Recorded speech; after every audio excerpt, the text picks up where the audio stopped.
मेरठ का एक आम सा मोहल्ला और वहाँ एक आम सा दिखने वाला परिवार।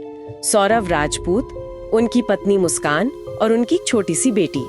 2024 के आखिर में ही सौरभ विदेश से लौटे थे, शायद एक नई, एक बेहतर जिंदगी के सपने लेकर।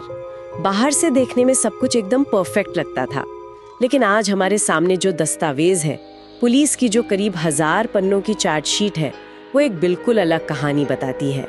एक ऐसी कहानी जो इस सामान्य से दिखने वाले घर के बंद दरवाजों के पीछे पक रही थी। और ये कहानी सिर्फ एक अपराध की नहीं है, ये इस बात की भी पड़ताल है कि कैसे रिश्ते अंदर से खोखले हो जाते हैं और कैसे एक इंसान अपने सबसे करीबी को ही एक रुकावट समझने लगता है। आज हम सिर्फ ये नहीं देखेंगे कि क्या हुआ, बल्कि इन दस्तावेजों के जरिए ये समझने की कोशिश करेंगे कि ये सब क्यों हुआ, इसके पीछे की मानसिकता क्या थी। बिल्कुल, तो चलिए इस मामले की गहराइयों में उतरते हैं। जो जानकारी हमारे पास है उसके मुताबिक सौरभ और मुस्कान की शादी 2016 में हुई थी। सब कुछ ठीक चल रहा था, कम से कम दुनिया की नजरों में तो यही था। लेकिन कहानी में एक तीसरा किरदार आता है, साहिल शुक्ला, मुस्कान का एक पुराना परिचित। यहाँ पुराना परिचित शब्द शायद थोड़ा हल्का लगता है। अच्छा। पुलिस की चार्जशीट में जो मोबाइल डेटा का विश्लेषण है, वो एक अलग ही तस्वीर पेश करता है। ये सिर्फ एक दोस्ती नहीं थी जो दोबारा शुरू हुई हो।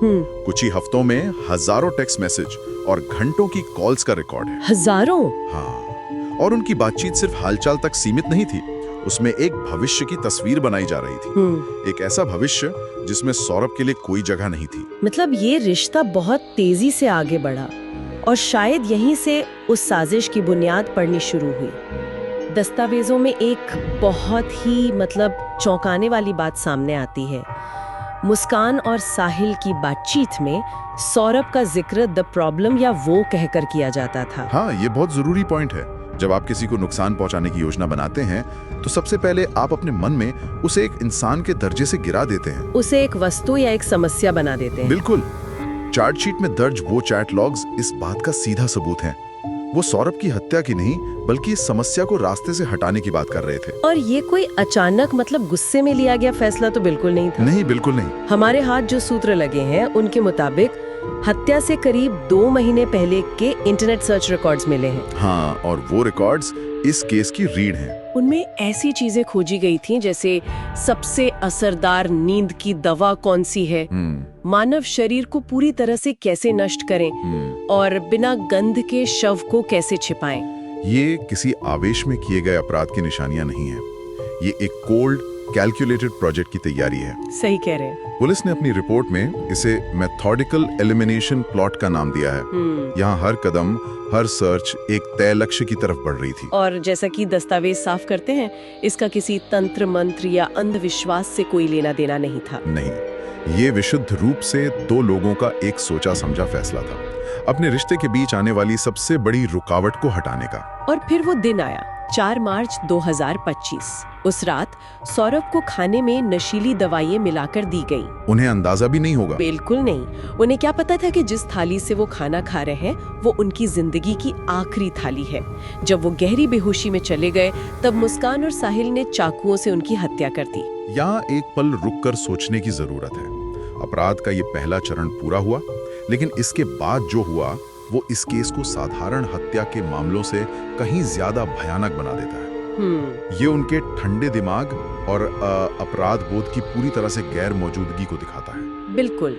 हत्या के बाद उनके सामने सबसे बड़ी चुनौती थी सौरभ के शरीर को गायब करना। हाँ, और उन्होंने जो तरीका चुना वो सुनकर रोंगटे खड़े हो जाते हैं। उन्होंने शव के कई टुकड़े किए, यहाँ तक कि पहचान पूरी तरह मिटाने के लिए चेहरे को भी शत विकसित कर दिया। और इसके बाद का कदम उनकी प्लानिंग के स्तर को दिखाता है। अच्छा। चार्जशीट में एक हार्डवेयर स्टोर की सीसीटीवी फुटेज का जिक्र है, जो हत्या से लगभग 2 हफ्ते पहले की है। 2 हफ्ते पहले? हाँ। फुटेज में साहिल एक बड़ा नीला प्लास्टिक का ड्रम, सीमेंट की कई बोरियां और कुछ औजार खरीदता हुआ साफ दिख रहा है। मतलब ये सब पहले से तय था? एक एक चीज। उन्होंने शव के टुकड़ों को उसी नीले ड्रम में भरा और फिर ऊपर से सीमेंट और रेत का घोल डालकर उसे पूरी तरह सील कर दिया। मकसद साफ था, ना कोई निशान बचे, ना कोई गंध बाहर आए। जैसे कोई इंसान नहीं, बल्कि कोई कोई खतरनाक कचरा ठिकाने लगाया जा रहा हो। वो सिर्फ सबूत नहीं मिटा रहे थे, नहीं, वो सौरभ के अस्तित्व को ही मिटा देना चाहते थे। बिल्कुल। वो चाहते थे कि वो बस हवा में गायब हो जाए, जिसका कोई सुराख कभी किसी को न मिले। दस्तावेजों में एक पुलिसकर्मी का बयान है कि जब उन्होंने ड्रम को देखा तो उसका वजन असामान्य रूप से ज्यादा था, जैसे उसमें पत्थर भरे हों।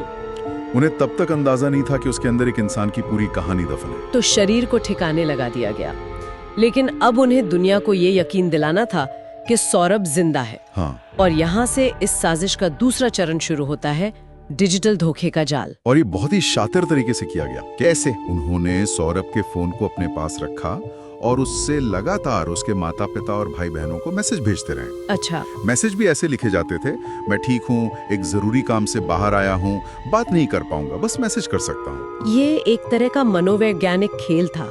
हाँ, उन्हें पता था कि अगर फोन बंद हो गया तो शक होगा जी। इसलिए उन्होंने एक डिजिटल मुखौटा बनाए रखा। मैं पुलिस रिपोर्ट के कुछ अंश देख रही हूँ और यहाँ ये बात सामने आती है कि सौरभ के परिवार को शक क्यों हुआ। उनके पिता ने अपने बयान में कहा है, सौरभ जब भी मैसेज लिखता था तो वो पापा जी लिखता था। जो मैसेज आ रहे थे उसमें सिर्फ पापा लिखा था। अच्छा, ये छोटी सी बात। हाँ, और वो कभी शॉर्ट फॉर्म का इस्तेमाल नहीं करता था, लेकिन इन मैसेज में ओके की जगह के लिखा आ रहा था। और यहीं वो पकड़ में आ गए। ये छोटी छोटी बातें थी, लेकिन एक बाप के लिए खतरे की घंटी थी। ये बहुत महत्वपूर्ण बिंदु है। अक्सर अपराधी बड़ी तस्वीर पर ध्यान देते हैं, लेकिन इन छोटी छोटी व्यक्तिगत बारीकियों को भूल जाते हैं जो रिश्तों की पहचान होती है। सही बात है। संदेश आ रहे थे, लेकिन उनमें से सौरभ गायब था। और जब कई दिनों तक बेटे की आवाज सुनने को नहीं मिली तो परिवार का डर हकीकत में बदलने लगा। और अपने ऊपर से शक हटाने के लिए और अपनी बेगुनाही का सबूत पक्का करने के लिए, जिसे कानूनी भाषा में एलिबाई कहते हैं। हाँ, एलिबाई, यानी ये साबित करना कि वो अपराध के समय कहीं और थे। वो दोनों कुछ दिनों के लिए हिमाचल प्रदेश घूमने चले गए। ये सिर्फ एक एलिबाई बनाने की कोशिश नहीं थी, इसे परफॉर्मेटिव नॉर्मल्सी भी कहा जा सकता है। मतलब वो दुनिया को और शायद खुद को भी ये यकीन दिलाना चाहते थे कि उनकी जिंदगी में सब कुछ सामान्य है। अच्छा।